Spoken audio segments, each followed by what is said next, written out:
예, 지금까지 5분의 그 강연을 모두 마치고 이제 종합 토론 시간 갖도록 하겠습니다. 초기불교, 선불교, 심리학, 서양철학, 뇌과학 이렇게 5분야 각각 의지, 의도, 행, 동기, 자유의지 이런 걸 어떻게 설명하는지 쭉 살펴보았고요. 이제 선생님들께서 서로 이제 질문하시고 토론하시는 청중이 지금 따로 계시지 않기 때문에 그런 방식으로 종합 토론을 이어가도록 하겠습니다. 초기불교 맨 처음 발표하시고 지금 긴 시간 기다려주신 이필훈 선생님 좀 입이 심심하실 것 같아서 먼저 질문 기회 드리겠습니다. 어느 선생님께든지 질문해 주시죠. 예, 입이 심심하진 않고요. 저는 그 발표를 들으면서 뭐 다들 오늘 공부가 참 많이 됐다라는 생각이 들었습니다. 근데 먼저 이제 조궁호 교수님께 여쭤보고 싶은 게 그 생리적 욕구라고 하는 부분을 말씀하셨을 때 제가 그 발표 들으면서 그런 생각이 들었어요. 생리적 욕구도 학습 아닌가, 일정 부분. 그러니까 얼마 전에 뉴스에서 나왔던 것이 베트남에서 아주 40년인가 격리돼 가지고 아버지하고 살던 청년 얘기가 나왔었는데 이 청년이 사회에 나와가지고 여성을 보고서 성적 욕구를 전혀 느끼지 못했다라고 하는 보도가 나왔었거든요. 우리는 보통 성욕과 관련된 부분들은 본능의 부분이기 때문에 학습과는 무관하게 작용하는 것이라고 이해를 했었는데 거기에서는 보도를 보게 되면 정확한 내용을 우리가 좀 더 봐야 되겠지만 본능이라고 하는 부분도 물론 생명 현상으로서 우리가 이해할 수 있는 부분이 분명히 있겠지만 학습이라고 하는 걸 통해 가지고 본능이라고 하는 것도 이루어지는 면이 있지 않을까 그런 생각을 좀 해봤습니다. 심리학의 관점에서 어떻게 이해하시는지. 아주 재미있는 얘기를 보셨는데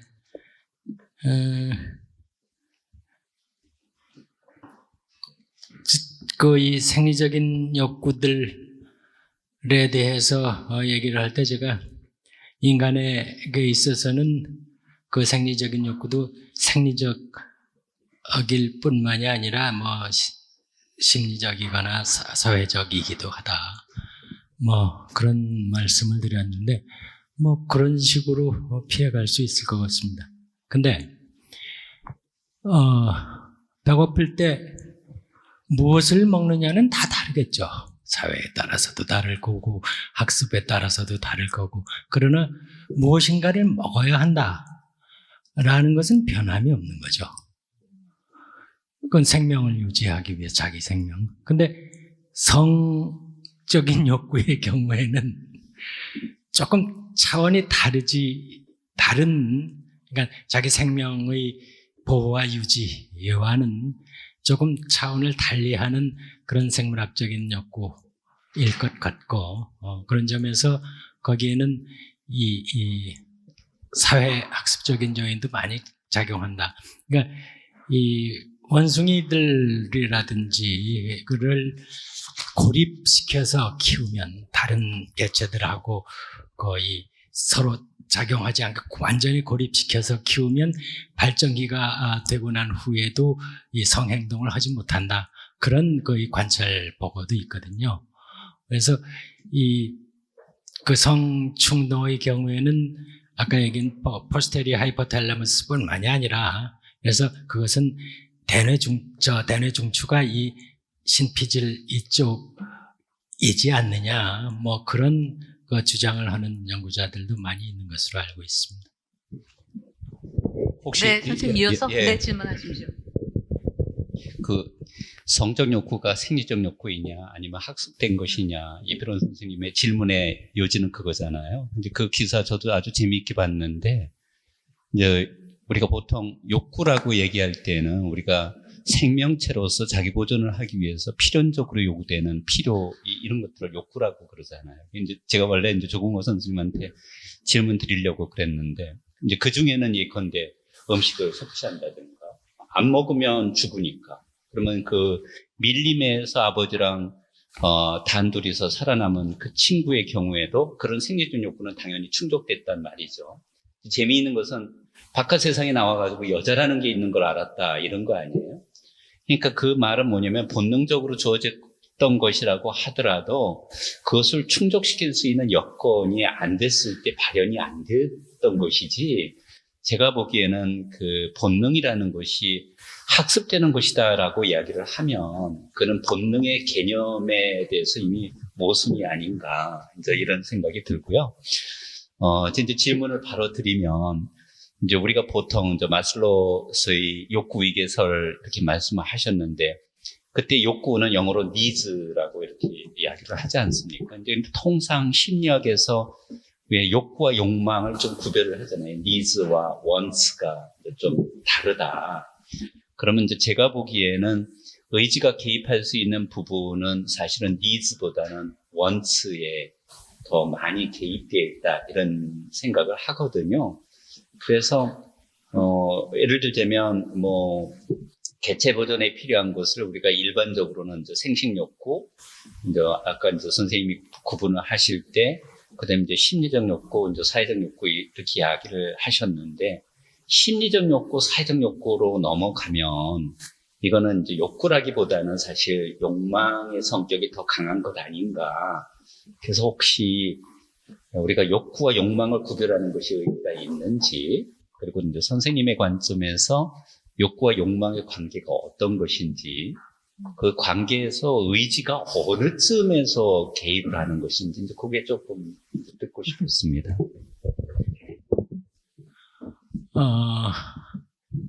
제가 여기 어딘가 썼는데, 그 영화에서 이쪽 유기체 내적인 행동의 원인 상태를 얘기하는 용어가 많이 있죠. needs, drive, motive, 등등. 근데 보통 drive 그러면은 여기서 얘기하는 생리적인 충동 이런 것들을 주로 얘기를 하고요. 그 다음에 이 motive 그러면은 주로 심리적인 욕구나 저쪽 사회적인 욕구를 얘기를 할 때 많이 쓰는 용어고, needs 그러면은 왔다 갔다 하면서 양쪽을 다 가리키는 말로 쓰는 것 같아요, 심리학에서는. 그래서 저는 구태여 여기에서 욕구라든지 동기라든지 이런 걸 구별하지 않고 그냥 일반적으로 이 행동의 내적인 상태를 욕구, 동기 그렇게 포괄적으로 쓰는 것으로 했습니다. 근데 아까 이필원 선생님 이 말씀에 대해서 다시 하나 말씀드리면, 이 심리학에서 행동주의, 그러니까 1920년대부터 한 50년대까지 행동주의 심리학이 지배를 하고 있을 때, B.F. 스키너 같은 사람은 인간에게 있어서 자유의지라는 건 없다, 그런 얘기들을 하는 사람들이거든요. 그러니까 모든 유기체의 모든 행동은 다 학습되어지는 것이다. 그래서 뒤에 이 스키너 박스 속에다가 레버를 넣고 레버를 누르면은 이제 먹이가 나오면 레버를 누르는 행동이 학습된 거다. 그걸 이제 톨만 같은 이런 사람들이 나중에 다른 실험을 했는데, 웃기는 얘기 하지 말아라. 그러면 쥐를 거기다 넣고는 레버를 누르면은 먹이가 나오고 이렇게 학습시킬 수 있었지만, 레버를 넣지 않고 거기다가 그냥 피킹보드 쪼으면은 먹이가 나오고, 이런 거를, 그러니까 비둘기를 집어넣고는 그렇게 하거든요. 그러면은 쥐가 거기에서 패킹보드를 쪼아가지고 먹이를 찾아 먹을 수 있겠느냐? 그건 아니다.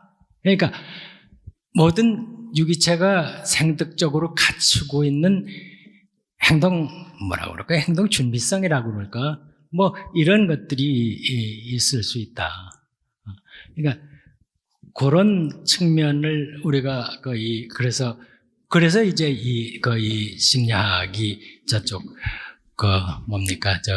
이 생물학적인 이 진화, 뭐 이쪽하고도 연결되면서, 그러니까 본래 갖추고 있는 행위의 그 준비화된 그런 상태, 뭐 이런 것들이 동물마다 좀 다를 수 있다.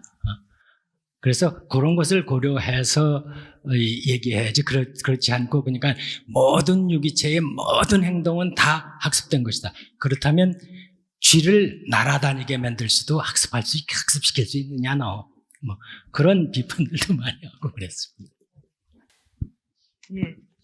예, 저도 질문 하나 드려도 될까요? 조용원 선생님께서 그 생리적 욕구는 결핍을 충족시키려는 거고 심리적 욕구는 뭔가 새로운 것을 추구하는 것이다 이렇게 말씀하시면서 그런 자극을 사람들이 원하기 때문에 그 대학생들인가요? 20불 주고 자극 하나도 없게 하고 이렇게 있어봐라 그러는 거 안 할 거다 그러셨잖아요. 근데 왜 꼭 그게 굉장히 현대식의 뭔가 새로운 것을 추구하는 거가 인간의 본능인 것처럼 이야기하는데 사실은 새로운 걸 이렇게 탐색하는 것도 그 뭔가 새롭기 때문에 위험하게 보이고 자기한테 익숙하지 않기 때문에 인간에게는 본능적으로 위험을 피하고 안정된 자리에 머무르려고 하는 본능도 있다. 이렇게도 말할 수 있지 않을까 싶어요. 그리고 또 불교 수행하는 사람들은 자극을 다 버리려고 하잖아요.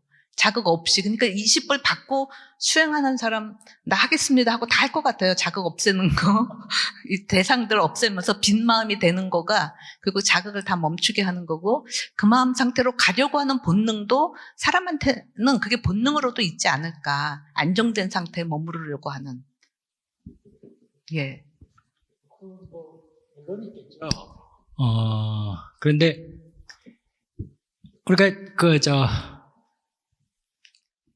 우리가 보통 하등동물들이랑 쥐라든지 늘 가지고 실험을 해봐도 그건 그냥 가만히 있지를 않거든요. 주변 세계를 이제 돌아다니고 탐색하려고 그러지. 또 유아들, 아주 어린 아이들도 이제 기기 시작하면서부터는 이제 엄마가 좀 힘들어지잖아요. 그냥 뭐든지 주변 세계를 다 탐색하려고 그러고 뭐든지 또 입으로 들어가려고도 하고. 그러니까 물론 이제 이 새로운 것을 회피하는 그런 것은 아마도 이 자기 의식이 생긴 후에 혹시 그런 거 아닐까. 예, 감사합니다. 또 선생님 조공호 선생님 마이크 잡으신 김에 또 다른 선생님들께 질문 있으시면 해주시죠. 이필원 선생님 그 명사적 세계관과 동사적 세계관 얘기 아주 재밌게 들었어요.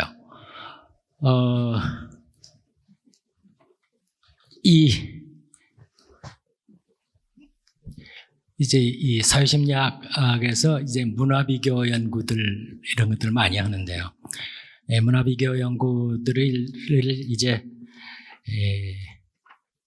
심리학의 다른 분야의 사람들하고도 이제 협업들을 많이 했는데 이제 발달심리학자들하고도 많이 이 협업을 해요. 근데 이 발달심리학자들하고 한 것 중에 하나가 서양의 아이들은 동사보다는 명사를 훨씬 빨리 더 많이 습득을 한대요. 학습. 그리고 학교 교육 과정을 봐도 그리고 아이들 보는 책 이런 걸 봐도 서양 책들은 전부 다 명사들 중심으로 되어 있다는 거죠. 이것은 기린, 이 호랑이, 이렇게. 그래서 그런 각각의 대상들 사이의 차이, 이런 것을 벌려놓고, 그래서 각각이 고유한 특성을 갖추고 있다, 이런 것들을 습득하게 하는 그런 것이 서양식 교육이 이루어지는 모습이다. 근데 똑같은 사람이 한 연구인데, 동양의 아이들은 명사보다는 동사를 훨씬 빨리 습득을 한답니다. 그리고 훨씬 같은 수준에서 더 많이 습득을 하고요. 그래서 우리 어렸을 때 초등학교 때 책들 보면은 상당히 많이 동사 위주예요. 학교에 갑니다. 인사를 합니다. 애국가를 부릅니다. 이런 거, 그러니까 동사 위주가 이 교육 내용이 상당히 많거든요. 그래서 그런 점에서 이 불교적인 세계관이 이 동사적인 세계관이다. 그리고 이 불교가 뭐 동양의 가장 중심적인 그 이 종교체의 사상 체계이니까 그런 점에서 상당히 재미있는 연결을 생각해 봤습니다. 사실 동사로 본다라고 하는 것은 맥락적으로 본다라고 하는 것과 같은 의미일 것 같아요. 그러니까 어떤 사물이 있으면은 물이라고 하는 것이 뭐 명사적으로 이해될 때하고 이걸 동사적으로 이해될 때는 이것이 어떤 상황에 놓여 있느냐에 따라서 이것의 쓰임새와 용도와 의미가 결정이 되는 것이지 이것이 본래 갖고 있었던 쓰임새와 용도와 의미가 있는 것은 아니다라고 하는 관점이기 때문에 그래서 불교에서 정견이라고 하는 것이 중요한 이유는 이것이 어떤 맥락 속에 놓여 있는가를 올바로 통찰할 때 이것을 제대로 쓸 수 있다라고 하는 그 부분이 가능하다고 얘기를 하는 것 같아요. 그래서 이제 불교는 끊임없이 올바르게 아는 것에 대한 중요성을 얘기를 하는데, 그래서 제가 이진우 교수님 발표하시면서 들었던 내용 가운데 하나가 의식되지 않는 것을 얘기하지 않는다.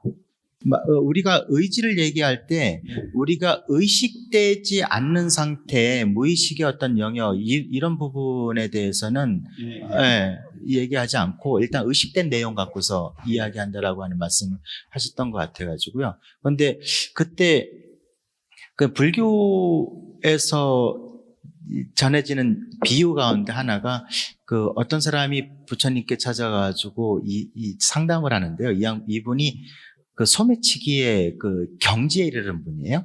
그래서 나가기만 하면은 자기는 의도하지 않았는데 남의 지갑이 자기 주머니에 와 있더라는 거죠. 이게 계속 반복되다 보니까 이렇게 살아도 되나 싶어가지고 이걸 좀 삶을 바꾸고 싶어서 노력을 했는데 안 되더라는 거예요. 그래서 부처님한테 한번 상담을 받아보자 해서 가가지고 얘기를 했더니 부처님이 그냥 살던 대로 사세요. 훔쳐도 괜찮아요라고 하니까 아니 왜 다른 사람한테 훔치지 말라고 하면 나한테 훔쳐도 괜찮다고 얘기하십니까? 하니까 부처님 단 알고 하세요 라고 하더래요. 그러니까 이 사람이 그게 이해가 안 돼요. 알고 하라는 게 도대체 무슨 의미일까? 근데 이 사람은 여전히 밖에만 나갔다 오면 늘 남의 지갑이 자기 주머니에 와 있는 걸 알게 되고 그러다가 어느 날 자기 손이 남의 주머니로 들어가는 그 순이 보이더래요. 그전에는 안 보였는데 그러니까 그전에는 자기한테 선택권이 없었던 거고 손이 들어가는 게 보이니까 이제 선택을 할 수 있었다는 거죠. 이 얘기구나. 알고 하라는 게. 그러니까 이 사람은 그때부터 뭘 선택했냐면 빈손을 걷어들이는 선택을 했대요. 그래서 이제 소매치기라고 하는 삶으로부터 벗어났다라고 하는 얘기가 나오는데 소매치기가 못 되는 거예요. 실력이 줄은 거예요. 실력이 찌렸다라기보다는 드디어 이제 여기서 우리가 주제로 얘기하고는 자유의지가 이제 이 사람한테 주어졌다라고 볼 수가 있겠죠. 그전에는 이 사람한테는 자유의지가 불가능했던 건데 이제는 드디어 자유의지가 가능했던 것. 그래서 불교에서는 나에게 알려지지 않은 나의 욕망이나 경향성이라든가 이런 부분들이 충분히 알려질 수 있도록 하는 것. 그것을 이제 수행의 주된 목적으로 한다라고 저는 이야기할 수 있을 것 같아가지고 그 부분에 대해서 좀 아주 재미있는 오늘 저 예를 배웠습니다. 좋은 소매치기가 돼야 되겠구나. 뭐 이런. 그러니까 우리가 이제 행동을 이제 서양 철학에서는 항상 실천 철학의 중심은 행위잖아요. 행동이 이제 중심인데 무엇이 행동을 하게 만드는가? 어떻게 행동을 할 것인가? 그리고 행동의 궁극적인 목적이 무엇인가? 이제 이것이 결과적으로 윤리학, 실천 철학의 핵심적인 내용이잖아요. 행동을 이제 거칠게 구별을 하면 의식 없이 하는 근데 습관적 행동이 있을 수 있죠. 그러니까 우리가 습관이라는 것을 제가 이제 설명드리려고 그러는데 그것이 이제 본능에 의한 것일 수도 있겠고, 이제 우리 종호 선생님이 말씀하신 것처럼 충동에 의한 것일 수도 있는. 그러니까 드라이브라고 이야기하지만 사실은 드라이브는 드리븐이죠. 외부의 힘에 의해서 내가 특정한 행동을 하게 된 것이니까 그렇게 행동한 것에 대해서 우리는 동서양을 막론하고 책임을 잘 안 물어요. 그러니까 우리가 지금 법적 체계가 로마법에 따르기는 하지만 항상 법률적인 체계는 사람이 자유의지를 가지고 자발적으로 독자적으로 결정한 행위에 대해서만 책임을 물으려고 그러는 경향이 있죠. 그렇기 때문에 똑같은 행동을 했다고 하더라도 심신미약자라거나 술에 취해서 했다고 그러면 우리는 과한 책임을 묻지 않잖아요. 근데 문제는 그러면 이제 하나는 그런 소위 본능에 의해서 이루어지는 행동이 있고, 다른 하나는 완전히 100% 자기가 자기 행동을 그러니까 의지에 따른 행동이 있을 수 있잖아요. 근데 이게 아까 제가 강연 중에도 말씀드렸지만 완전한 통제는 완전한 허상이다 이렇게 이야기를 하는데, 우리의 행동에는 수많은 외적인 요인들도 있고 고려해야 될 내적 동기들도 너무나 많기 때문에 정말 자발적으로 자기 행위를 도덕적으로 한다는 것은 거의 불가능한 거죠. 그러니까 서양 철학의 요 중간 지점이 있어요. 내가 의식적으로 행동을 하지만 매번 할 때마다 우리가 결정을 하지는 않거든요, 사실은. 심각하게 to be or not to be는 그거는 햄릿이나 하는 짓거리고, 우리는 통상 그냥 살던 대로 살잖아요. 우리가 결정을 대부분 자기의 성향에 의해서 결정을 한다고 생각이 들어요. 그런데 이제 알고 하라고 그러는 것은 뭐냐면, 너의 행위가 정말 도덕적으로 다른 사람들에게 받아들여질 것인지 받아들여지지 않을 것인지를 의식하는 순간부터 우리는 이제 도덕적 책임을 가지는 거예요. 제가 어린아이가 에인절이라고 그러는 데에는 저는 상당히 거부감을 많이 애 키워본 사람은 다 알거든요. 예. 그러니까 그렇게 안 하거든요. 요즘은 아이가 폭군이다 이런 이야기도 하잖아요. 그러니까 양육하잖아요, 우리가.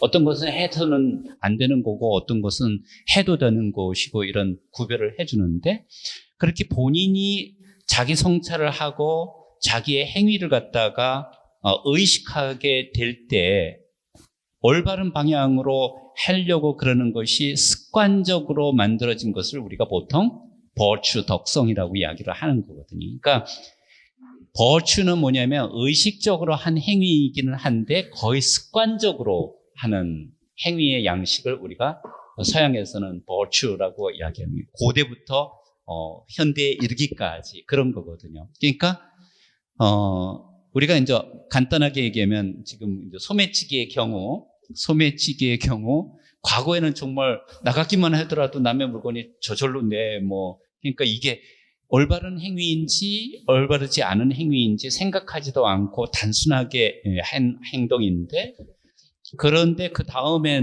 가서는 나의 행위가 다른 사람에게 해를 끼치는 것인지 아닌지를 생각하게 되잖아요. 그 순간부터 도덕은 다른 사람과 만나지 전에는 도덕이 만들어지지 않으니까. 근데 그럼에도 불구하고 꺼리낌 없을 정도로 습관적이 되는 것이 인간이 할 수 있는 최고의 수행 아니냐, 이제 이렇게 보는 것이죠. 그러니까 저는 일단 자유의지라는 것은 의식과 자발성을 전제하지 않는다면 자유의지라는 개념은 사실은 성립하지 않는다, 이런 거예요. 마찬가지인데요.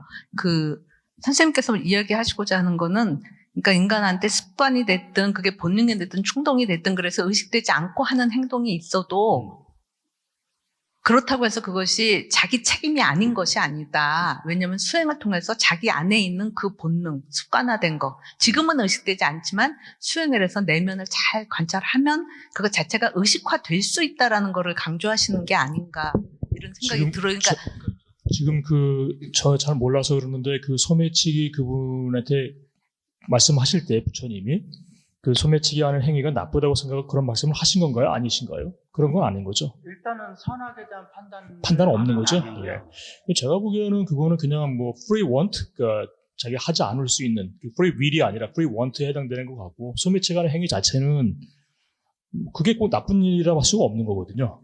소매치기 하는 행위가 사실은 인도 사회에서, 그 당시 사회에서 지금 우리가 보기에는 나쁜 행위라고 보지만 소매치기 하는 사람 입장에서 보면 나쁜 행위가 아니죠. 살려고 하는 행위죠. 그러니까 우리가 그런 도덕적 판단이라는 걸 제가 사실 한번 질문하고 싶었는데, 도덕적 판단의 기준 자체는 상당히 어떤 사회적 기준을 가지고 있는 것이지 그 각 개개인의 기준은 아닌 것이, 우리 개개인에게 강요하는 거죠. 도둑질 하지 말아라. 간음하지 말아라 강요하는 것이지 이게 정말 나쁜 것인지 아닌지는 우리가 정말 판단하기 쉽지가 않아요. 그러니까 저는 그 부분은 넘어가고 지금 그 경우는 그 소매치기 같은 경우는 하비추에이션 됐던 거죠. 습관화됐던 것들이 디스하비추에이션 됐다든가 또는 컨디셔닝이 된 것이 디스컨디셔닝이 된 거예요. 그러니까 그거는 본인이 이제 알게 되면서부터는 좀 소매치기 하면서 실패할 확률이 높아지겠죠. 만약에 그 소매치기 하는 행위가 나쁘다라고 본인이 판단했다면 그렇게 해서 멈추게 될 것이고, 그렇지 않으면 새롭게 소매치기 하는 방식을 자기가 더 배우든지 하는 방식으로 가야 되겠죠. 근데 그 뜻은 아닌 거 아니에요? 지금 말씀하신 거죠. 저는 선생님하고 좀 다른 의견인데, 그 일화의 부처님의 가르침은 이게 어떻게 하는 것이 선이다, 악이다라는 것이 딱 정해진 것이라면 그거는 좀 문제가 심각한데, 여기서 포인트는 뭐냐면 알고 해라라는 거잖아요. 알고 하라. 이제 알고 하라라는 것이 네가 행위하는 것이 나쁜 것이니까 하지 말아라라는 것을 의미하는 것은 아니거든요. 예, 그건 아닌 거죠. 그러니까 문제는 뭐냐면 네 행위가 과연 어떤 것인지를 생각하는 순간, 예를 들자면 이 점에서는 제가 보기엔 동서양이 다 관통하는 것 같아요. 생각하는 순간, 의식하는 순간부터 우리는 도덕적이 되는 거죠. 의식이라는 것이 다 구별은 되는 건 아니잖아요. 저는 그런 점에서 이제 불교가 좀 끌리는 거는 뭐냐면, 서양은 너무 처음부터 기독교는 뭐가 선이고 뭐가 악인가를 갖다가 분명히 구별을 하고 들어가는 데 비해서, 여기서는 사실 뭐냐면 선과 악이라는 것은 맥락에 따라서 달라지고 시대마다 달라지고 뭐 문화마다 다 달라지는 거 아니에요. 근데 문제는 뭐냐면 아무 생각 없이 일하는 행동하는 사람들이 요즘 젊은 애들 보고 뭐라고 그러느냐면 개념 없이 일한다고 그러잖아요. 도대체. 그러니까 그건 일을 잘한다고 하더라도 사실 문제가 생기잖아요. 그러니까 그런 의미에서 자기 행위의 의미와 가치를 생각해봐라. 그러는 순간, 이제 제가 좀 농담으로 이제 소매치기 잘 못하겠네요. 이랬는데, 그게 아니라 이제 저절로 안 하게 되는 거죠. 이제 안 하는 것도 되게 잘 안 하는 게. 예. 그 불교에서 석가모니가 처음부터 10악은 분명히 얘기하셨기 때문에 살생하지 마라, 도둑질하지 마라, 이건 안 좋은 걸로 얘기를 해놓으신 거지. 그게 문맥에 따라서 뭐 선악 분별 안 한다 이건 아닐 것 같아요. 그러니까 의식해서 알면 분명히 안 하게 될 거라고 전제해놓고, 그러니까 의식을 해라라는 거지. 예, 그게 뭐 선도 악도 아니고. 그거는 저도 뭐 아니겠죠. 동의해요. 네. 소매치기는 나쁜 건데 언제 죄송합니다. 제가 질문해 지금 주시죠. 그 말씀을 드린 건 뭐냐면, 아니 그런 그러니까 그게 사실은 그런 거예요. 그러니까 살생하지 말아라. 그런 말씀도 하셨잖아요.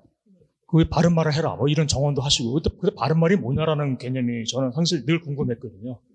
바른 말 한다는 게 그러면 현재 불교나 이런 데에서 교리상을 가르치는 것이 바른 말이냐? 아니면 다른 의미냐? 제가 아마 좀 다르게 제가 썼던 것 같은데요. 그런 거 마찬가지로 제가 항상 어떤 그런 도덕적 필요성에 의해서 무엇이 필요하다고 말할 때 제가 약간 좀 거부감이 오는 것은, 그때 말하는 도덕적 필요성이라고 하는 것은 그 사회가 지워진 사회에 의해서 컨디셔닝 된 경계에 지워지는 그 조건을 가리키는 것이지, 절대적 도덕선이라고 하는 것들은 제가 볼 때는 별로 없는 것 같다 이 생각을 드는 거예요. 그래서 우리가 아까도 제가 발표하는 가운데 나왔지만, 아이가 뭐 성악설이나 성선설 이런 얘기를 나오는 것도 보는 시각에 따라 달라지는 것이지, 그 아이는 그 아이 나름대로 그냥 셀피시한 거거든요. 아이들은 너무 셀피시한 거예요. 근데 셀피시한 것이 선하게 보이는 것이냐 악하게 보이는 것이냐, 보는 사람의 마음에 의해서 결정된 것이지, 그 아이의 행동 자체가 무슨 뭐 도덕적으로 비판받아야 될 것은 저는 아니라고 보고, 그냥 아이들뿐만 아니라 모든 사람은 그냥 셀피시한 거예요. 그래서 그 셀피시하다는 개념이 결과적으로는 자기가 살아나가면서 나 혼자 셀피시한 것보다는 여러 사람한테 보여서 내가 좀 양보를 해야 더 좋다고 온다면 그와 같은 플러스 알파에 의해서 결정해가는 과정처럼 보이거든요. 이렇게 사회적으로 적응해가는 것이고, 그러니까 뭐 무조건 달라고 하면 안 되는구나 이걸 배워가는 것 같은 그런, 그래서 규범의 틀 속에 가르쳐주면서 어떤 사회가 그것이 만약 불교식으로 말하자면 인연에 의해서 인연의 틀이 흔들려 가면서 거기서 결정이 되는 것이지, 그러니까 뭐 이것이 특별히 나쁘다 해서 결정되는 것이 아니라 그 인연의 틀이 제대로 작동하기 위해서는 어떤 하나가 튀어나오면 그걸 눌러줘야 되는 그런 것처럼 보여지거든요. 그래서 그런 면에서 제가 말씀드리는 소매치기가 기본 저희는 지금 나쁜다. 그렇지만 아니 소매치기를 안 하면 살 수가 없는 사람들도 있으니까, 제가 그런 사람들 가운데에서는 제가 예를 들면 뭐 제가 알고 있는 그밖에 없는데 알고 있는 지식이 그거 아니면 우리 가족은 다 굶어 죽는데 뭐 예를 들면 무협지에 나오는 개방에 있는 이런 거지들은 그럼 어떡하냐 이거죠. 그러니까 뭐 그런 식으로 단적으로 말할 건 아니고 주변 인바이러먼트에 따라서 어떻게 가느냐 뭐 이런 것들을 우리가 그러니까 제가 왜 이 말씀 드리냐면 이제 그 자유의지 얘기하면서 어떤 그런 moral responsibility를 항상 서양 철학에서는 요즘 굉장히 강하게 말씀하시더라고요. 법적인 문제하고. 그런데 그러면은 이제 자유의지가 뭐 환상이다, 뭐 없다, 뭐 이렇게 이제 일부 과학자들, 과학 철학자들이 얘기하면서 일이 불거졌는데 그분들한테 그러면 moral responsibility 문제 어떻게 해결할 것이냐 이런 얘기들이 나오는 것 같아서 드리는 말씀인데요.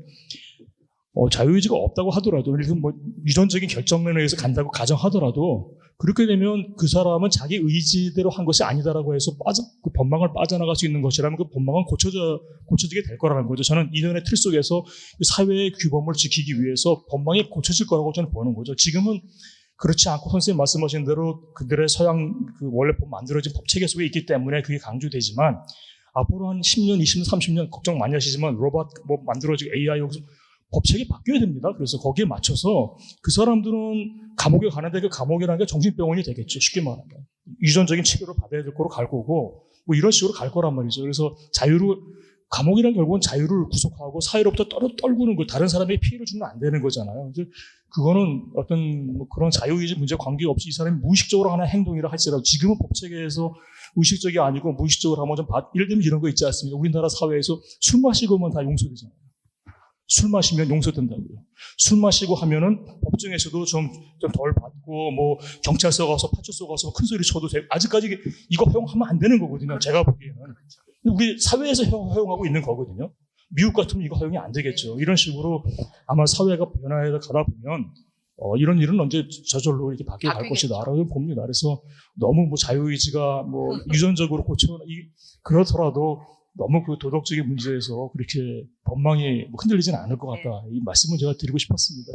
예, 그거는 아주 심각한 문제라서 그냥 좀 피하고 싶고, 제가 이필원 선생님한테 질문 드리고 싶은 게, 오늘 이제 그 초기 불교의 자유의지 문제를 논할 때 이제 핵심적으로 이렇게 끄집어낸 게 소위 쌍카라 개념이었잖아요.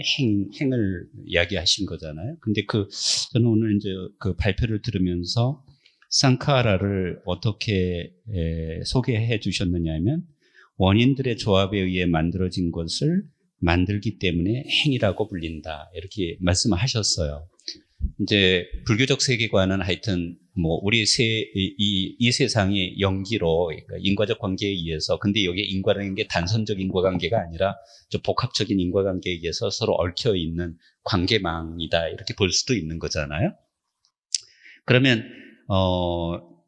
그런데 불교가 이제 추구하고 있는 어떤 뭐 우리 오늘 선도 얘기하고 수행도 얘기하고 그랬는데, 그러면 이런 어떤 인과관계로 얽혀 있는 저 어떤 사회의 그물망으로부터 어떻게 하면 벗어나는 것이 해탈에 이르는 길인가? 저는 저 무식하게 이렇게 이해를 하고 있는데, 그러면 아주 그냥 좀 소박하게 이해를 하면은 참 우리의 삶이 그다음에 나의 그 존재 자체가 다양한 그물망의 조합에 의해서 만들어졌다는 것을 인정을 한다면, 그 그물망을 새로 만드는 것이 말하자면 의지라는 거잖아요. 자유의지. 그것을 지금 레고 조각을 통해서 새로운 세계를 만든다 이렇게 비유적으로 설명을 하셨잖아요.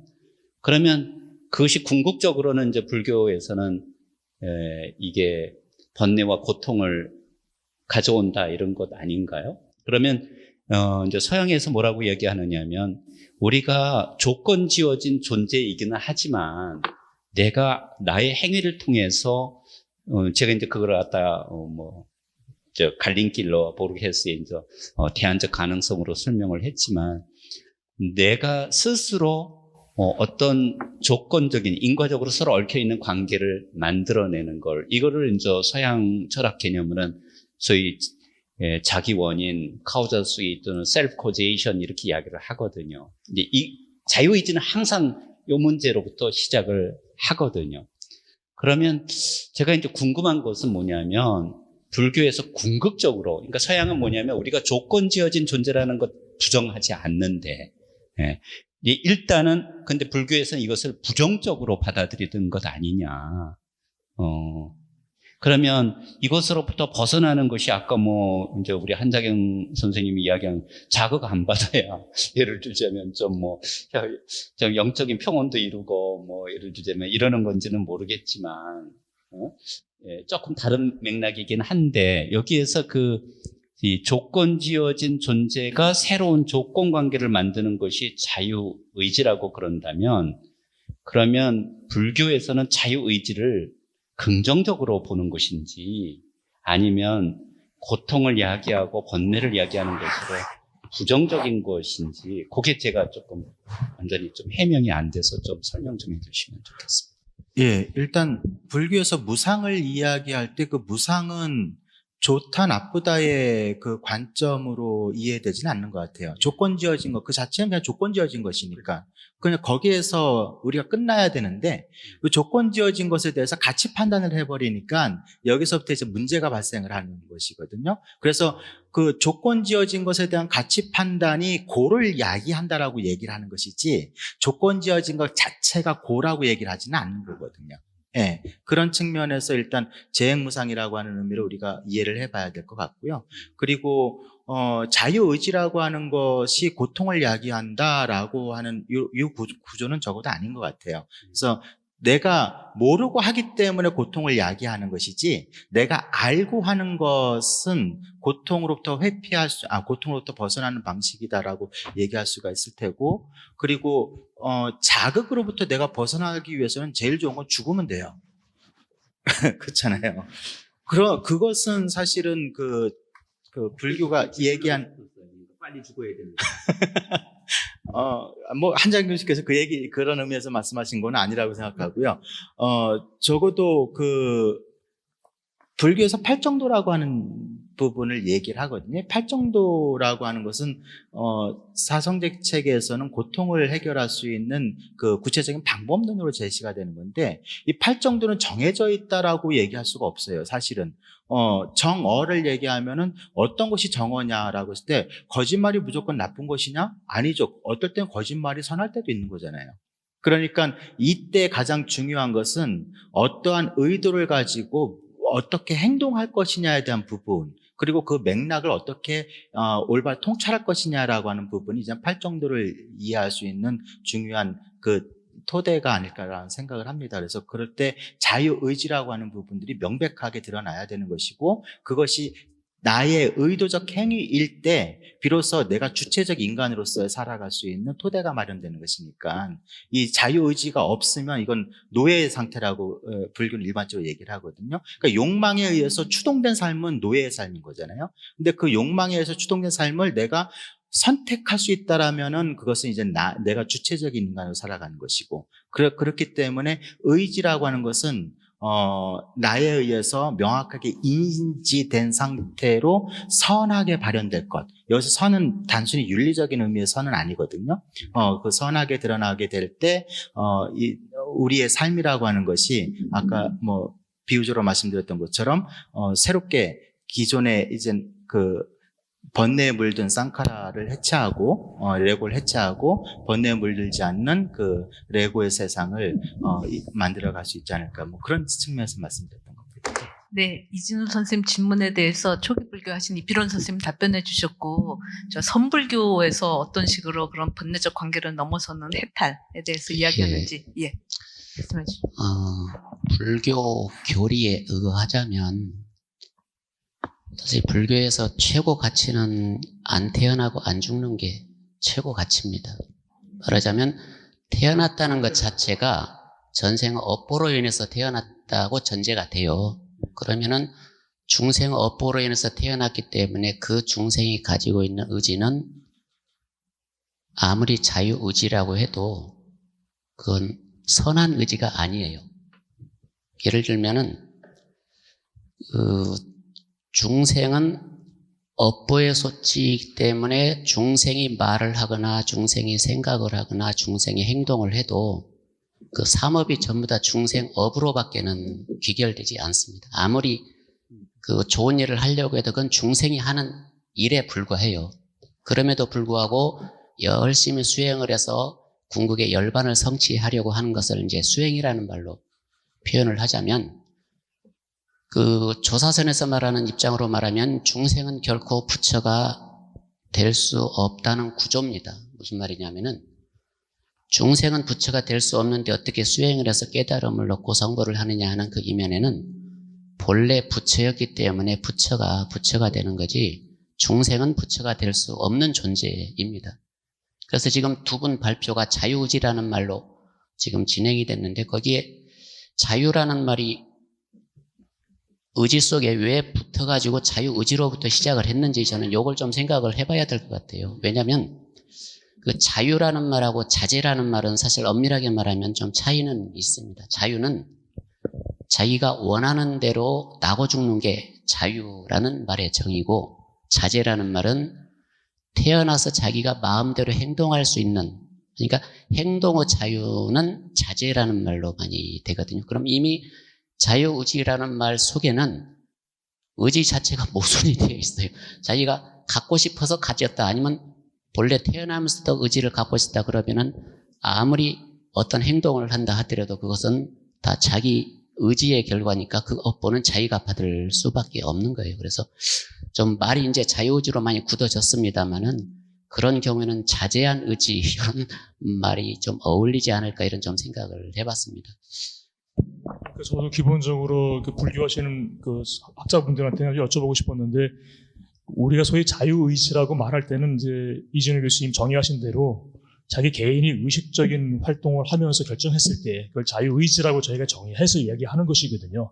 근데 과연 그런 면에서 영기적 존재로 한 사람들을 바라보는 불교에서는 자유의지라고 하는 것이 과연 성립할 수 있겠는가, 기본적으로 이런 질문을 사실 드리고 싶었거든요. 지금 어느 정도 답변하신 것 같습니다. 그건 중생의 의지일 뿐이죠. 가령 이제 불교 계율을 가지고 비유를 해보면은, 흔히 불교계는 소승계, 대승계로 구분하기도 합니다. 소승계는 방비지악, 잘못된 것을 그치고 악을 멈추는 것이 소승계의 목적입니다. 그렇기 때문에 소승계에서는 과정보다는 결과를 가지고 판단을 해요. 하지만 대승계는 이제 심지계라고 해서 결과는 동일하게 나왔을지라도 어떤 마음으로 했느냐, 살생을 하게 했더라도 비의도적으로 살생을 한 것하고 의도적인 살생을 한 것하고는 사실 구별을 해요, 대승계에서는.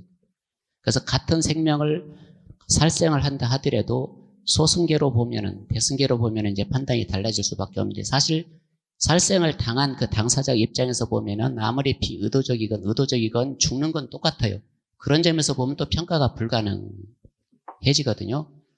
그러면은 예를 들면 이제 차를 운전하고 가다가 사고를 냈을 때 이건 전쟁터에서 적을 죽여야 되겠다는 의도를 가지고 죽인 것하고 자기 실수를 해서 죽인 것은 어떻게 판단할 겁니까? 판단 방법이 없어요. 그리고 살생이라고 했지 반드시 꼭 살인이라고 적용하지는 않았거든요. 그래서 예를 들면 물고기를 잡는 그 어부 입장, 아니면 장난으로 낚시질을 하면서 살생을 하는 이런 입장하고, 정말 같은 물고기를 잡는다 해도 취미로 죽는 것하고 어쩔 수 없이 잡는 것하고, 아니면 죽이고 싶어서 한번 호기심으로 죽인다든가, 그럼 물고기 입장은 똑같은데 우리가 그걸 어떻게 판단할까? 이건 정해진 판단이 정해져 있지가 않아요, 사실은. 그때는 당연히 한 가지 방법은 그 살생을 내가 하고 싶어서 했는지, 하고 싶지 않았지만 어쩔 수 없어서 했는지, 이런 건 자유의지 범주 속에 포함시킬 수 없을 것 같아요. 왜냐하면 자유가 아니라 반대가 돼버리거든요. 그건 어쩔 수 없이 하는 그런 의지는 뭐라고 이름을 붙여야 될까? 업보라는 말로 이제 불교는 포장을 합니다. 자기가 그러고 싶지 않았는데 천생 타고나기를 그렇게 타고났어요. 그래서 전생의 습으로 인해서 그렇게 저지를 수밖에 없는, 요건 또 의지를 뭐라고 또 이름을 하나 더 붙였으면 싶은데, 아직 그 정해진 의지는 이제 업보소치라는 말로 포장을 할 수밖에 없겠죠. 그런데 업보라고 얘기를 하면 너무 운명론적으로 받아들여지고 이해돼서 그 부분은 사실 우리 불교가 상당히 비판받거나 오해받는 말 중에 하나거든요. 그렇죠. 그래서 이 업보라고 하는 말은 상당히 좀 신중히 사용해야 되고 의미 규정이 좀 명확해야 되지 않을까라는 생각이. 이게 현세에서 뭐라고 해석할 방법이 없기 때문에 옛날 사람들은 병에 걸렸을 때 도저히 치유 불가능한 경우는 뭐 귀신의 동간이라든가 아니면 이제 업보의 소치라고 그렇게 치부를 해버렸어요. 답을 모르기 때문에. 그것을 어떤 사람 이제 인연의 소치라고 그렇게 말을 하기도 하는데 그렇게 설명하지 않으면 뭐라고 할 방법이 없어요. 그런 점에서 3세 인과를 언급하면서 과거는 현재는 과거의 결과고 미래는 현재의 결과. 거기에 적용시키면 업보라는 말 빌리지 않는다면은 다른 어떤 말로 설명이 가능해야 되지 않을까? 마지마니까야에서 붓다가 그런 얘기를 합니다. 부처님이 그대들은 전생을 아는가? 기억하는가? 아니 기억 못하는데요. 그런데 그게 전생 때문에 일어났다고 왜 생각하는가? 기억하지도 못하면서 지금의 원인을 왜 전생에 돌려? 이게 기본적인 저는 붓다의 입장이라고 봐요. 그러니까 우리는 불교가 전생을 부정하진 않지만 전생을 논리적 근거로서 얘기를 해버리면 사실 할 말이 없어져 버리고 이건 운명론으로 귀결될 수밖에 없기 때문에 적어도 붓다는 굉장히 신중했던 입장을 취하고 있었다라고 저는 선생님 하거든요. 그렇게 한마디 더. 예. 마찬가지 그 같은 맥락에서 이제 윤회 사상이라는 게 불교에서 이야기하는데 사실 윤회 사상은 불교의 고유 사상은 아닙니다. 그 불교 이전부터 있었던 사상을 이제 불교에서 수용을 한 건데 사람들이 윤회가 있느냐 없느냐 그렇게 간혹 질문하는 사람들이 있어요. 이제 그런 경우는 저는 질문이 좀 현명한 질문이 아니라고 봅니다. 왜냐하면 윤회의 문제는 있다 없다는 문제로 접근하면 해결이 되지가 않아요. 가령 믿느냐 안 믿느냐는 문제로 돌려야지 있다 없다 그렇게 하는 질문은 대답이 없어요. 지금 이제 업보라는 말도 그걸 믿는 사람한테는 이제 업보라는 말이 성립이 돼요. 그러나 믿지 않는 사람한테는 업보라는 말이 지금 이필원 선생님이 이야기하듯이 뭐 운명론적 이렇게 말해버리면 그 사람한테는 뭐 답변이 없는 거죠. 근데 그런 식으로 우리가 합리적으로 좀 현대적인 세계관 내에서 이렇게 좀 받아들이기 어렵다고 그래갖고 불교 안에서 업보사상이라든가 윤회라든가 이런 거를 다 부정할 수는 배제해버리는 없죠. 거는 좀 아닌 것 그렇죠. 같고요. 네. 선생님께서 그렇게 보시기 때문에 이 글 중에 무명은 시작이 없다 이렇게 말씀하시더라고요. 근데 저는 12주연기가 무명은 맨 끝에 생노사로부터 무명이 오는 거 아니겠어요? 그러니까 우리가 왜 무명 중생으로 태어나냐? 전생에서도 깨치지 못했기 때문에 그 전생의 업에 의해서 그 결과가 무명 중생으로 태어나는 거 아닐까요? 그 시작이 없는 게 아니라 계속 순환적이지 않나 이런 생각이 드는데요. 예. 저도 뭐 윤회라든가 업보라든가 이런 말을 완전히 제거해야 된다는 말씀을 드리는 건 아니고요. 이게 힌두교에서 얘기하는 업관념하고 불교의 업관념의 관점이 명확히 다르거든요. 힌두교는 전생에 포인트가 놓여져 있다면 불교 업관념은 지금 여기가 업을 이해하는 가장 중요한 시점이거든요. 지금 여기서 어떤 선택을 할 것이냐가 중요한 것이지 우리가 이미 결정할 수 없고 개입할 수 없는 과거를 문제의 시발점으로 하게 되면 우리가 지금의 문제를 해결할 수 있는 방법이 없다라고 하는 게 적어도 붓다의 입장인 것 같아요. 그러면은 지금 여기가 지금은 현재이지만 이것이 시간이 지나가게 되면은 과거고 전생이 될 수 있는 것이니까 지금 여기에서 내가 올바르게 판단하고 생각하고 결정하는 요 구체적인 의지의 발현이 선할 때 우리가 갖고 있는 문제들이 해결될 수 있다라고 붓다는 보는 것 같아요. 그래서 그 포인트를 내가 개입할 수 없는 과거에 둘 것이냐, 내가 개입할 수 있는 지금에 둘 것이냐, 이것에 의해서 힌두교업과 불교업이 구분되지 않나. 저 아주 그냥 또 무식한 질문인데요. 지금 이야기 보니까 저는 업보를 그렇게 이해를 했는데 물론 그게 뭐 전생을 믿느냐 안 믿느냐 이거는 저 종교적인 차원이기는 하지만 서양 철학에서 그 스토아 철학의 에픽텍투스라고 있는데 이 사람은 우리가 살아가는 세상에는 내가 통제할 수 있는 것과 통제할 수 없는 것이 있다 이렇게 이야기를 하거든요. 그게 몇 프로냐 이건 뭐 따지면 좀 웃기는 이야기이기는 하지만 통제할 수 있는 것은 통제하고 통제할 수 없는 것은 운명으로 받아들여라. 이 뒷부분이 업보가 아닌가. 예를 들자면 우리 삶 존재가 사실은 수많은 원인에 의해서 결정된 존재인데 그것이 어떻게 네 자유의지만 가지고 할 수 있다고 생각하는 그거는 아주 오만하게 짝이 없는 거죠. 그래서 저는 뭐 그렇게 그 불교적 개념이 이렇게 거부감을 느끼거나 뭐 그런 건 전혀 없어요.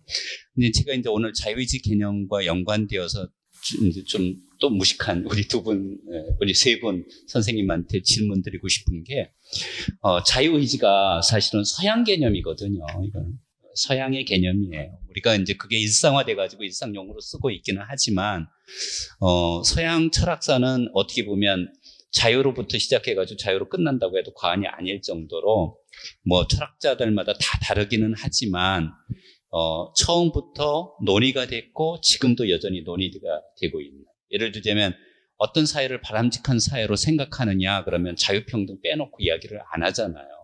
그러니까 이제 서양에서는 자유라는 게 도대체 무엇이냐에 관련된 논의가 뭐 여러 가지 이론을 통해서 수없이 많단 말이죠. 그거에 걸맞게 그 다음으로 많이 등장하는 것이 뭐냐면 예컨대 이제 행복이에요. 행복.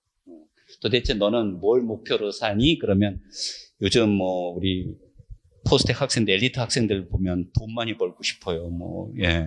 그 돈을 벌어서 뭐 할 거니? 그러면, 이제 궁극적으로 항상 질문이 막히면 행복하게 살고 싶어요. 그러는데, 심리학에서 행복이라는 게 이게 뭐 층위가 너무 다르잖아요. 이제 제가 얘기는 자유행복이라는 거 왜 말하려고 그러느냐 하면, 서양에서는 적어도 너의 행위를 통해서 하고 싶은 게 뭐야? 라고 이야기할 때, 너의 행위를 통해서, 그러니까 이제 지금 이게 뭐, 내가 조건된 존재이기는 하지만 새로운 조건을 만들려고 그럴 때 행위의 목표나 의미를 항상 자유 또는 행복이라는 이제 용어 또는 개념으로 설명을 한단 말이죠.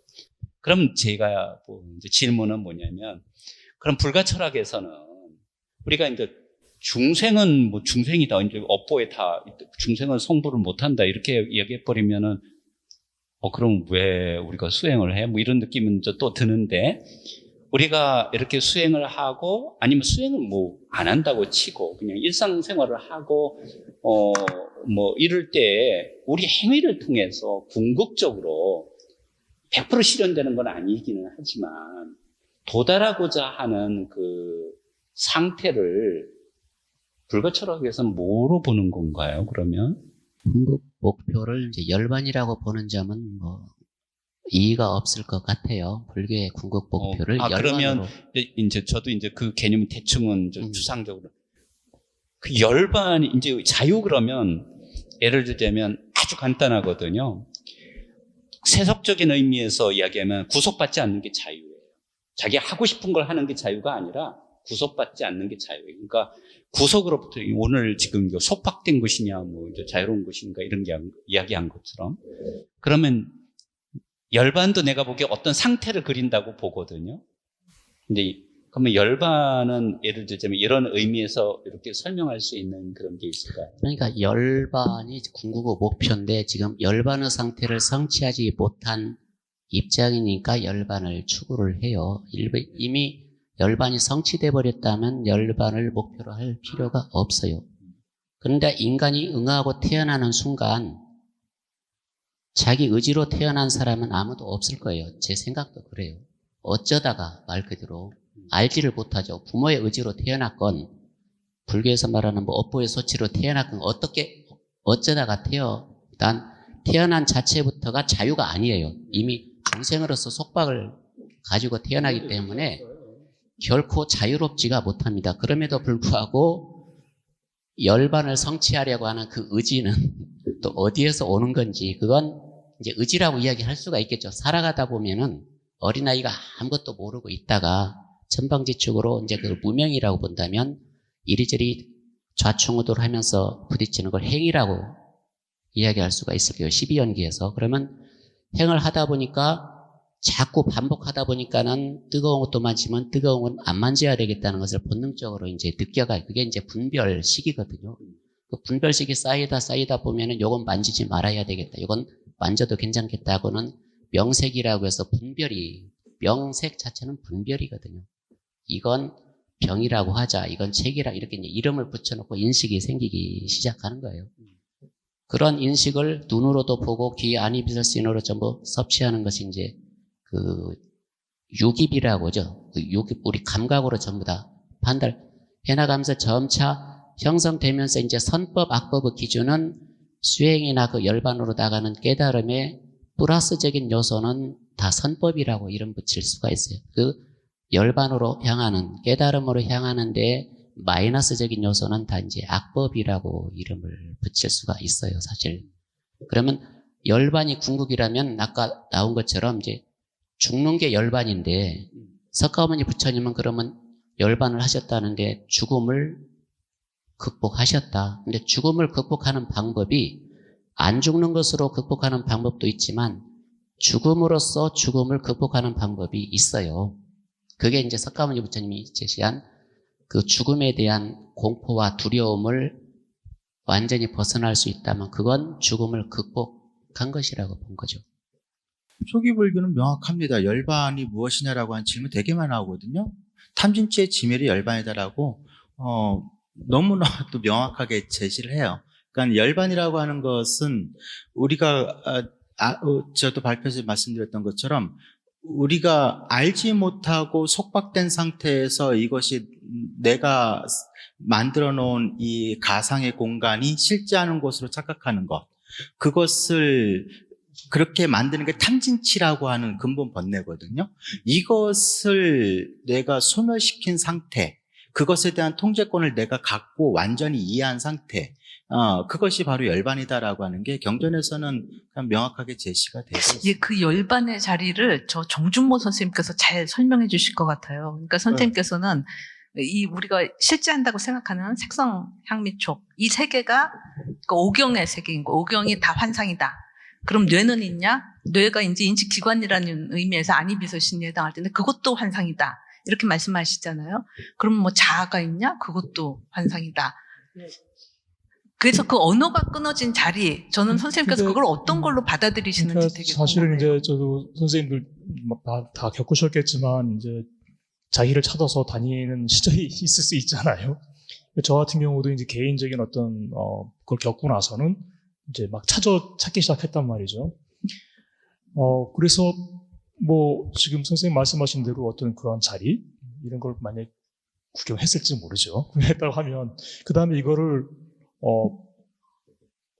어떻게 해야 될지를 모르는 상황인데 제가 신경과학자로서 책을 다시 보다 보니까 저도 보지 못했던 구절들, 제가 평소에는 그냥 지나갔던 그런 구절들이 들어오기 시작했던 거예요. 그래서 그걸 꺼집어내서 지금 이제 가져온 것들이고요. 그래서 이제 학생들한테도 조금씩 교양 과목 시간에는 이런 것들을 이렇게 얘기를 해주면서, 왜냐하면 자식 무아라는 개념 또는 그 영기적 존재라는 것을 찾기 위해서 굉장히 많은 시간을 보내고도 못 찾는 분도 많이 계시고 한데 생각 밖으로 과학하는 그 글 속에서 너무나도 많이 나와서 저희는 그 모르고 다 쓰는 얘기들인데 그걸 이렇게 보니까 마치 만법귀일인 것처럼 그 자리를 다 가리키고 있는 거예요. 사실은 저는 요즘은 시간을 꽂혀 있거든요. 개인적으로는.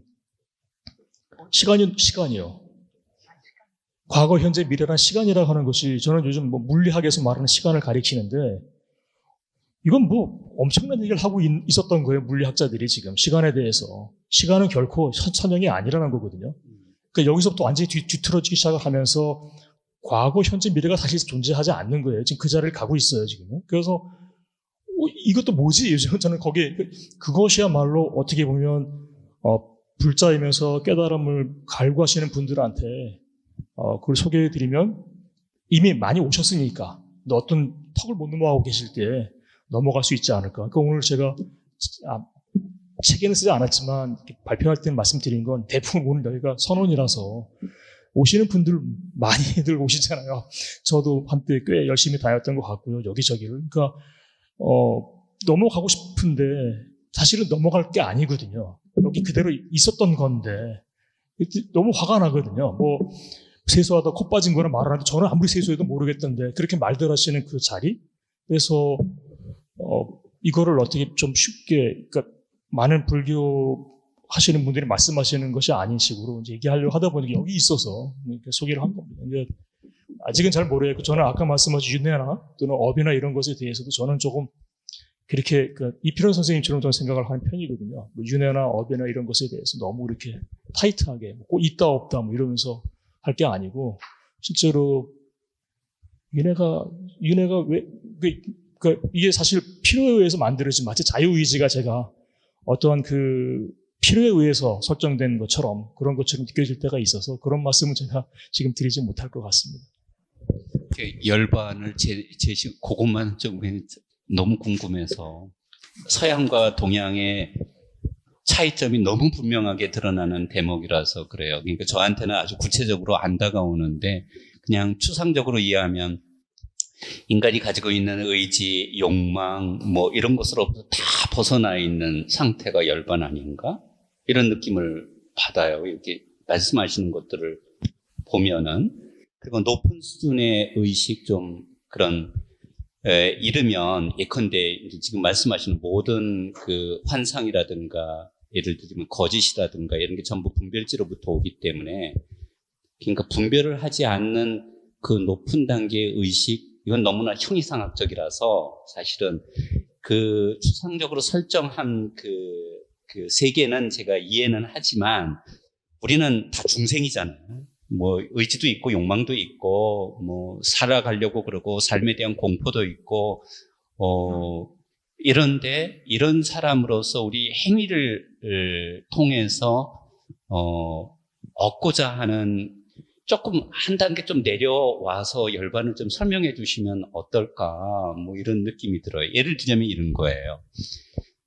죽으면 다 없어지죠. 자극도 없고 지각도 없고 의지도 없고. 이제 죽음 자체를 제가 보기엔 열반이라고 그러는 것은 저는 받아들이기가 힘들어요. 근데 네. 문제는 뭐냐면 인간은 죽을 수밖에 없잖아요. 생로병사.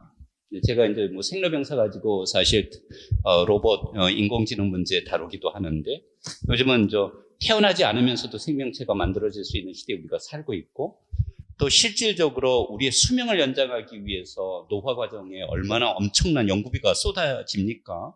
그냥 그렇게 할 수도 있는 거잖아요. 근데 이제 우리가 죽을 수밖에 없다는 사실을 받아들이고 저는 이제 산 날보다는 살 날이 전부 짧은 입장에서 저의 중생에 아주 간단한 관심은 이런 거예요. 그러면 죽을 수밖에 없어요. 그 주위에 지금 이제 과거에는 그 어르신들 죽음 부고가 많이 들리더니 이제 친구들 부고가 들리기 시작을 했어요. 그러면 저도 언젠가 가지 않을까? 뭐 이런 걸 받아들이는데 이걸 제가 담담하게 받아들일 수 있으면 참 좋겠다. 내가 그 집착하지 않고 생명에 집착하지 않고 그러면 우리나라 사람들 어떻게 하느냐면 99뭐라고 그럽니까? 9988 뭐라고 그러는데 90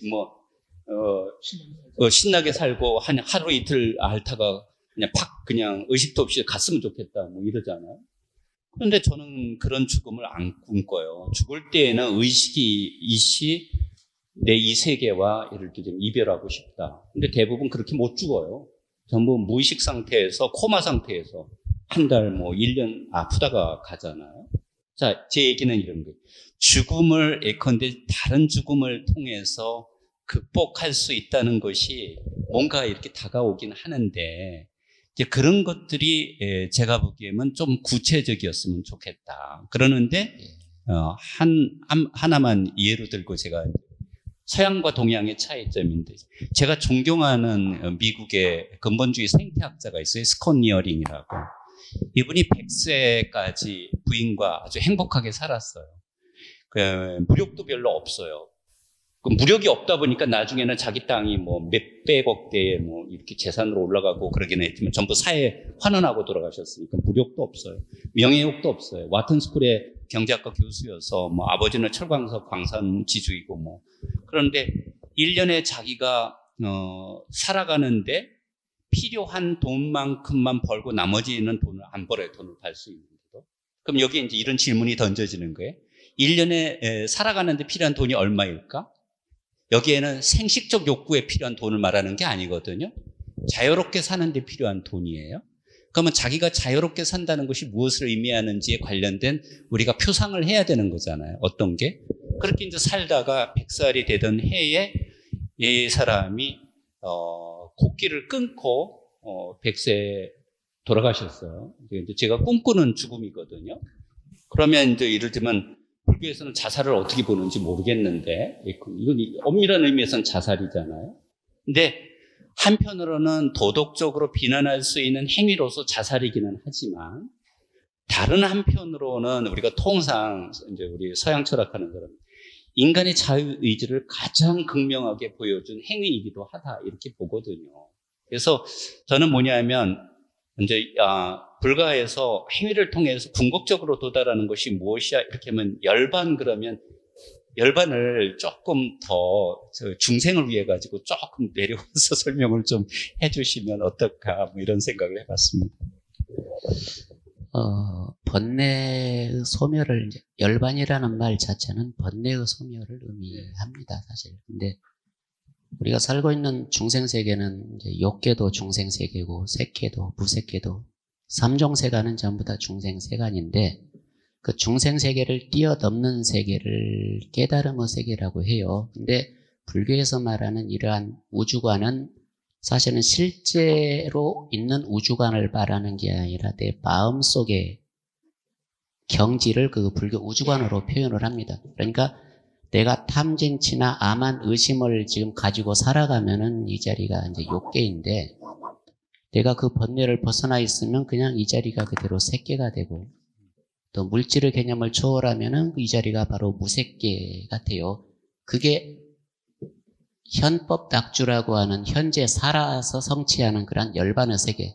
그러니까 열반의 세계는 집착을 하면 불가능하겠죠. 분별을 하면 불가능하겠죠. 그래서 집착과 분별을 초월하려고 하는 출발점이 사실 수행입니다. 그러니까 수행은 모든 궁극점은 열반으로 통할 수밖에 없는 거예요, 사실. 그러니까 수행을 해야 된다는 결론인 것 같습니다. 열반을 얻고자 한다면. 예. 네.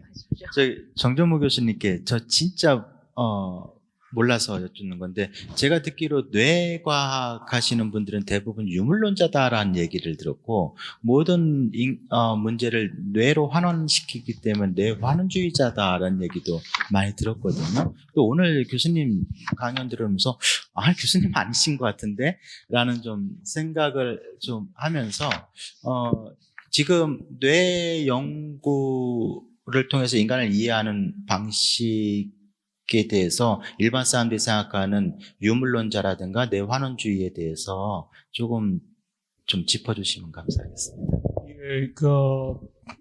제가 뭐 뇌과학자를 대변할 수 없을 것 같아요. 이 입장이. 그러니까 책 같은 거 보게 되면. 근데 저도 사실 유물론자 만약에 구별하자면 그렇거든요. 예를 들면 뽕 하면 뿅 가는 거예요. 누구든지 주사 맞으면요. 그리고 코케인 찔리면 그렇게 행동할 수밖에 없게 행동 나올 자유의식 관계없이 그냥 이건 갈 수밖에 없어요. 그 약물에 의해서. 일시적이긴 하지. 물론 어떤 분은 더 버티기도 하고 그러시겠지만 도수를 더 강하게 하면 결국은 뭐 안 할 수가 없는 상황으로 가거든요. 그러니까 그런 것들도 저희가 이제 저는 의사는 아니지만 환자를 보거나 또 동물 실험을 해보면은 분명히 뇌의 작용에 의해서 그 비헤이비어가 결정이 되는 것이 너무 많이 보이니까. 그렇지만 뇌과학자들도 아까 제가 잠깐 말씀드렸지만 그 뇌에서 벌어지는 현상이 액티브한 건지, 그러니까 얘가 조종해서 행동이 바뀌는 것인지, 행동이 바뀌는 것을 뇌가 그냥 마치 스크린에 나타나는 것처럼 보여주는 것인지는 저희가 말 못하거든요. 사실 그 얘기는 어떤 신경과학자도 할 수가 없습니다. 왜냐하면 뇌의 이 영역이 지금 생각하는 영역이다 말하지만 얘 때문에 생각하는 것인지 생각을 하기 때문에 얘가 빛나는 것인지는 우리가 구별하지 못하거든요. 이걸 제거하면 생각은 당연히 없죠. 이건 어차피 왜냐하면 모니터 스크린 없어도 우리 볼 수 없는 거잖아요. 그렇지만 모니터 스크린이 그 작업하는 곳은 아니란 얘기죠. 그러니까 우리 단순한 스크린 역할만 하는 것이라는 두려움을 저희 가지고 있어요. 그러니까 유물론자라든가 환원주의자를 하는 것은 뇌과학에 나온 결과를 가지고 철학하시는 분들하고 이렇게 마구 말다툼을 하다 보니까 또는 사실 저희가 환원주의가 뭔지 모르거든요. 관심도 없고요. 유물론자가 뭔지도 몰라요. 그냥 뇌갖고 지금 매일 아침 와서 사실 저는 죄를 많이 짓고 있는데 매일 쥐 잡아서 쥐 대가리 꺼내서 거기다 찔러놓고 맨날 썰어서 찌르고 맨날 이것만 매일 하루에 3마리씩 저희 학생이 셋이니까 저희 4마리씩 늘 잡는 거거든요. 제가 요즘은 가끔 얘기해요. 야 이제 기도드려라. 너희 그거 잘못하고 있는 것 같다. 무심하게 하지 마라. 호기심에서 하는 거예요. 저희들죠. 알고 싶어서요. 그래서 아까 깜짝 놀랐어요. 그래서 겁이 벌컥 났는데요.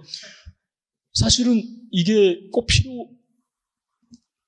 배고파서 하는 건 아니거든요. 저희가 호기심 때문에 알고, 러닝 앤 메모리가 어떻게 되는지, 디프레션, 그러니까 우리 우울증이 왜 일어나는지 이거 알고 싶어서 하는 거거든요. 근데 사실은 그렇게 하면서도 늘 그 걱정을 그런 거죠. 이게 과연 패시브한지 액티브한지는 저희가 모르지만 어쨌든 여기에 영향을 주면 그와 같은 비헤이비어가 나타날 수 있기 때문에 이제 그런 말을 하는 것이지 환원론이다, 유물론이다 관심 있는 것은 아니에요. 근데 그거를 저희의 그런 결과를 해석을 하다 보면 너가 유물론자가 아니냐, 환원론자 이렇게 해서 그런 얘기가 나와서 지금 아마 대체적으로 뇌과학하는 사람들이 그렇게 그 철학하시는 분들하고 뭐 리덕셔니즘이라든가 머티리얼리즘 때문에 많이 갈등이 있는 것 같아요. 근데 사실은 데이터에 충실하면 그렇게 볼 수도 있는 것이고 유물론이라든가 환원론이라고 하는 게 뇌과학의 문제가 아니라 철학의 문제잖아요. 철학자도 상당수가 환원론자이고 유물론자인 거잖아요. 그래서 저는 오늘 말씀드린 것은 유물론이라고 보는, 그러니까 우리의 퍼셉션이라고 하는 것이 환이라고 하는 것을 봤다면, 우리가 이것을 안다면 사실 그렇게 말을 하잖아요. 그럼 누가 유물론자냐 이거죠. 유물론자라고 말하는 것 자체가 이미 유물론이라는 거죠. 어떤 분이 너는 뇌를 연구하니까 유물론자다라고 말하면 당신은 유물론자라는 거죠. 유물론과 유심론이 따로 있는 것이 아니다라고 저는 감히 말씀드리는 것이고, 그것은 다른 뇌과학자 이렇게 말하는 건 아니지만 제가 불교에 좀 관심을 가지고 좀 본 바로, 제가 얻은 바로는 몸과 마음이 구별할 수 없는 거라면 이게 유물론 유심론이라는 논의 자체가 의미가 없다는 거죠. 그러니까 어떻게 보면 부처님이 굉장히 실용적이신 분이었던 것 같아요. 뇌를 고쳐서 병 고칠 수 있으면 뇌 고치는 거 먼저 하라고 하셨을 거예요. 여기서 뭐 이게 유물론이고 뭐가 아니까 따지고 있지 말고. 그러니까 저는 뭐 그런 면에서 어떤 거를 쓰든지 간에 여러분이 깨달음의 정각의 세계에 갈 수 있다면 뭐 방법론은 여러 가지가 있을 수 있다. 그런 말씀드립니다. 선생님, 근데 그런 식으로 심신 이려다 이렇게 강조하시는데 그러면서도 일체 유심 조 말고 일체 유심, 삼계 유심 그 단어를 쓰셨는데 그럼 마찬가지로 삼계 유물 이런 말씀도 하시겠습니까? 그 물이나 심이라니까 무슨 의미가 같은 있겠습니까? 단어. 네. 심이라는 그거 강조하시길래요. 심이라는 단어가, 그러니까 제가 일체 유심조보다 일체 유심을 좋아하는 거는 제가 자리 깔고 앉았다가 터졌을 때는 일체 유심이라는 단어에 이제 잡혀서 터진 거니까. 그렇지만 예. 돌아보면 그 심이라고 하는 거는 그냥 단어에 불과했다는 거죠. 아무런 의미가 없는 것이고. 그러니까 구태여 말을 하자면 그 제가 말할 수 없는 자리라고, 말로 표현할 수 없는 자리라고, 이 밖에는 많은 그 선지식 분들이 말씀하셨던 그 자리라고 밖에는 말할 수 없는데 그거를 얘기를 하려고 하다 보니까 그래 이렇게 말씀하셨지 일체 유심조. 그래 좋은 말이야. 근데 이거를 잘못 얘기하면 몸과 마음으로 구별을 지어놓고 내 마인드, 스피릿, 소울 이런 걸로 만들어낸 거라고 생각하거든요. 그렇죠. 근데 사실은 그렇게 말하면 뇌과학자들은 뇌가 만들었지라고 말할 것이고 그런 자리이기 때문에 제가 감히 말을 못하겠다. 그래서 일체 유심, 일체 유물 저는 거기에 그 자리에 심이 들어가든 물이 들어가든 저는 그래서 제 타이틀은 뭐라 썼냐면 이렇게 몸과 마음의 중간 점 찍어서 이런 거를 썼거든요. 그러니까 몸으로 말하든 마음으로 하든 중요한 게 아니다. 그냥 필요에 의해서 쓰여진 단어다. 사실은 말하고 싶지 않았던 점. 예, 5분들 오늘 하실 말씀 더 많이 남아있을 것 같지만 시간이 많이 돼서 대충 정리를 하는 게 맞을 것 같습니다. 그래서 각자 선생님들께 2분씩 시간을 드릴 테니까 오늘 말씀하신 것 중에서 그래도 꼭 요 말은 하고 싶다 이런 거 있으면 저쪽 정준모 선생님부터 2분씩 이렇게 말씀해 주시기 바랍니다. 저는 그냥 저희 강연 듣는 분들이 대부분 불교 신자신들 것 같고 또 굉장히 열심히 깨달음의 세계 또 부처님의 세계에 가시려는 분들일 것 같아서 저는 그냥 금강경에 나와 있는 그 말씀 제가 쓴 것 그거 모든 상이 비사인 거를 알면 바로 그 자리다라는 말씀으로 말씀드리고 제 말을 마무리 짓고 싶습니다. 그 말씀 이외에 다른 거 없다. 이미 다 말씀하셨어요. 네. 2분은 엄청 긴 시간인데요. 네. 하여튼 오늘 이 자리에서 뭐 많이 공부할 수 있었고요. 또 깨달은 것도 많은 것 같고 하여튼 좋은 자리 마련해 주신 데 대해서 다시 한번 감사의 말씀을 드리고요. 이제 정년퇴임하고 보니까 제일 저한테 와닿는 그 화두 중에 하나는 어떻게 하면 좀 자유롭게 살까? 저는 그거였어요. 자유롭다는 게 여러 가지 의미가 있지만 여러분들도 아시는 것처럼 자기가 원하는 삶을 살려면은 제가 학생들한테 하는 이야기 중에 하나가 그 삶을 실현할 수 있는 조건을 네가 만들어야 된다. 뭐 이런 이야기를 종종 하거든요.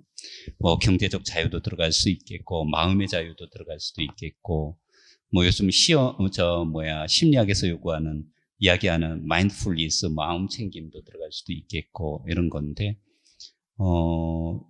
저는 뭐 발표 내용은 다 달랐어요. 다시 뭐 서양 철학의 관점에서 자유의지 얘기하고 뭐 초기 불교, 선불교, 그다음에 뭐 뇌과학에서 이야기한 것이 전혀 상관이 없는 것처럼 보이지만 저한테는 하여튼 어떻게 내가 살아야 어떻게 행동해야 자유롭게 살 수 있나 뭐 이런 것들을 생각할 수 있는 좋은 시간이었습니다. 그리고 최근 들어서 이렇게 아침부터 저녁까지 이렇게 강연을 하는 데도 있구나 뭐 이런 것을 깨달은 그런 시간이기도 했습니다. 감사합니다.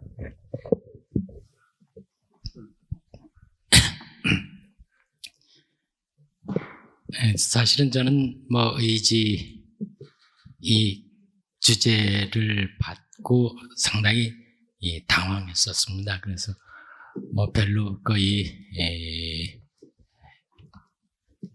잘 맞지도 않는 그런 거의 발표를 한 것 같은데 그런 점에서 죄송하게 생각합니다. 한마디만 말씀드리면 아까 이진우 선생님이 심리학에서는 행복을 뭐라고 생각하느냐 뭐 그 얘기하셨는데 현대 심리학자들이 찾아낸 행복의 조건은 두 가지입니다. 그러니까 여러 개의 문항을 놓고 다음 것들이 얼마나 행복을 가져다 줍니까? 제일 행복을 가져다 주는 게 맛있는 음식입니다. 두 번째가 좋아하는 사람들과 같이 있는 겁니다. 그러니까 좋아하는 사람들과 같이 맛있는 음식을 먹는 것, 이것이 인간의 최대의 행복. 이제 그런 시간이 가까워져서 고맙습니다. 네, 그 의지라는 본래 말이 이제 쌍카라 행이라고 번역한 것을 의지라는 말로 표현하면은 좀 이제 의미 확장이 사실 되는 건 사실입니다. 아마 그 반야심경에서 심자가 무슨 심자냐고 물어보면 많은 사람들이 이제 마음 심자라고 하는데 사실 마음은 아니거든요. 그건 마음 심자가 아니고 흐리따야로서 이제 심장, 하트에 해당하는 마음입니다. 그래서 의지라고 표현을 했건 우리 마음먹기라고 표현을 했건 어떤 글자로 놓으면 글자가 달라지면 의미가 달라져 버려요. 그래서 이 의지라는 말은 사실 행동을 자유롭게 옮기고자 하는 그러한 마음먹기를 가리키는 말인데 그 의지가 많은 사람들의 경우 그 수행으로 승화되면 아마 열반을 성취하는 길이 가까워지지 않을까 해서 저는 선불교 특히 그 수행에 관한 주제로 오늘 발표를 해봤습니다. 감사합니다. 예, 아마 제가 원고를 제일 늦게 드렸던 걸로 기억을 합니다. 정말 쓰기 싫었어요. 쓰기 싫었다기보다 어떻게 풀어가야 될지를 모르겠어가지고, 사실 제가 연찬에 몇 번 참여했지만 이번 주제가 저한테는 제일 어려웠던 주제로 생각이 듭니다. 근데 오늘, 이 자리에서 여러 선생님들 발표하시는 거 들으면서 진짜 공부가 많이 됐고요. 아까 이진우 교수님 말씀하셨던 것처럼, 이게 각 분야에서 이야기한 내용이지만 굉장히 밀접하게 서로 연관되어 있고 배울 수 있는 부분들이 많았던, 연찬회가 아닌가 그런 생각이 들었습니다. 그래서, 저희 발표가 여러 가지 많이 부족했음에도 불구하고 이렇게 무사히 끝날 수 있음을 감사드리면서 인사 말씀 대신합니다. 네. 저희 그 연찬의 제목이 의지, 자유로움과 속박되어 있는가인데 저희가 늘 이렇게 두 가지 선택지를 줬습니다. 뭐 시작인가 끝인가, 매임인가 벗어남인가 뭐 이런 식이었는데 항상 답은 중도였죠. 속박되기도 하고 또 자유롭기도 하다. 그러니까 인간 안에 번뇌가 남아있으면은 그게 속박된 의지일 테고 그럼 자유로운 의지는 완전히 번뇌가 없어진 마음 상태냐? 저는 그것보다는 일단 번뇌가 벗어나기는 힘들겠죠. 번뇌가 있어도 깨어있는 눈으로, 깨어있는 마음으로 그 본래 마음 자리에서 자기의 번뇌를 볼 줄 알고 그거를 의식하면서 행동할 수 있다면, 행위를 결정할 수 있다면 그걸 자유로운 마음이라고 말할 수 있지 않을까, 뭐 이렇게 생각이 듭니다. 오늘 하루 동안 이 연찬회를 통해서 또 이거 들으시는 분들께서도 뭔가 인간 이해, 자기 마음의 이해, 또 자기 행위에 대해서 뭔가 얻는 바가 있기를 바라는 마음입니다. 그리고 강연해 주신 5분 선생님들께도 감사드립니다. 이것으로서 연찬회를 마치도록 하겠습니다. 감사합니다.